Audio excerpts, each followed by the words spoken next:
हर बुखार बहुत सारी बीमारियों का लक्षण होता है, जो अपने आप में कोई बीमारी नहीं होती। इंसान के शरीर के टेम्परेचर के बढ़ने को बुखार कहा जाता है। टेम्परेचर चढ़ते ही हम पैरासीटामोल दवाई खा लेते हैं, इस सोच के साथ कि बुखार ही तो है, ठीक हो जाएगा। बुखार आना अनआइडेंटिफाइड वायरस के शरीर में फैलने की शुरुआत होती है। कई स्टडी से पता चला है कि बुखार के जरिए शरीर अपना डिफेंस सिस्टम मजबूत करता है। आइए जानते हैं कैसे। हेलो दोस्तों, मैं हूं आलोक और आपका स्वागत करता हूं विजडम इज वेल्थ में। दोस्तों, आप लोग मेरे चैनल पर नए हैं तो सब्सक्राइब जरूर करें ताकि ऐसी नई जानकारी आप तक पहुंचती रहे। मेरे चैनल का वीडियो सबसे पहले देखने के लिए बेल आइकन को प्रेस करें। जब शरीर का टेम्परेचर बॉडी के नॉर्मल टेम्परेचर से ऊपर हो जाता है तो हम उसे बुखार कहते हैं। नॉर्मली इंसान का टेम्परेचर 37 डिग्री सेल्सियस या 98.6 डिग्री फ़ारेनहाइट होता है, लेकिन कभी कभी ये 1 डिग्री कम या ज़्यादा हो जाता है। तब आपका बॉडी टेम्परेचर 37.2 डिग्री सेल्सियस और फ़ारेनहाइट में 99 फ़ारेनहाइट तक हो सकता है, जो कि आम है, जिसका पता हमें नहीं चलता। दोपहर के समय हमारा बॉडी टेम्परेचर ज़्यादा होता है और सुबह ये कम होता है। अगर टेम्परेचर 38 डिग्री सेल्सियस और फ़ारेनहाइट में 100 डिग्री फ़ारेनहाइट तक पहुंच जाए तो समझ लीजिए कि आपको बुखार है। क्या होता है बुखार में?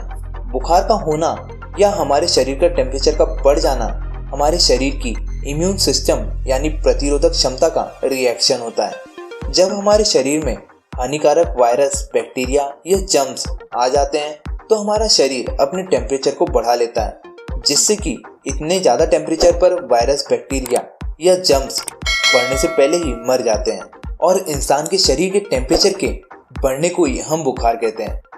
अब जानते हैं कि इसमें इम्यून सिस्टम का क्या रोल है। जब इम्यून सेल को कीटाणुओं का पता चलता है तो पायरोजन नामक एक बायोकेमिकल सब्सटेंस को छोड़ता है।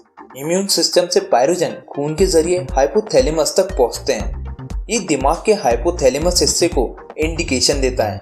जब हाइपोथैलेमस को पायरोजन का पता चलता है तो वो शरीर के टेम्परेचर को बढ़ा देता है। हाइपोथैलेमस इस शरीर के लिए थर्मोस्टेट का काम करता है।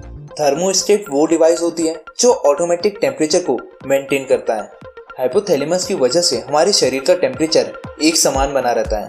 हाइपोथैलेमस को सिग्नल मिलते ही वो ऐसे हार्मोनल रिलीज करता है जिससे टेम्परेचर बढ़ने वाली प्रोसेस शुरू हो जाती है।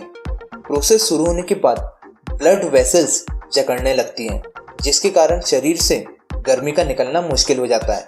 फैट सेल जलने लगती हैं और मांसपेशियां तेजी से सिकुड़ने लगती हैं। इससे शरीर में कपकपी छूटती है और टेम्परेचर बढ़ने लगता है। टेम्परेचर का बहुत ज़्यादा बढ़ना भी खतरनाक है। साधारण बुखार में शरीर का टेम्परेचर 100 से 102 डिग्री फ़ारेनहाइट तक रहता है, कभी कभी 103 डिग्री फ़ारेनहाइट तक हो जाता है।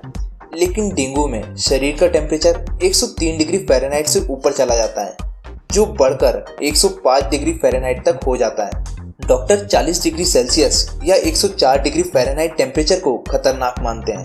इस टेम्परेचर पर या इससे ऊपर हमारे सेल मरने लगते हैं। उनमें रखा प्रोटीन खून में मिलने लगता है।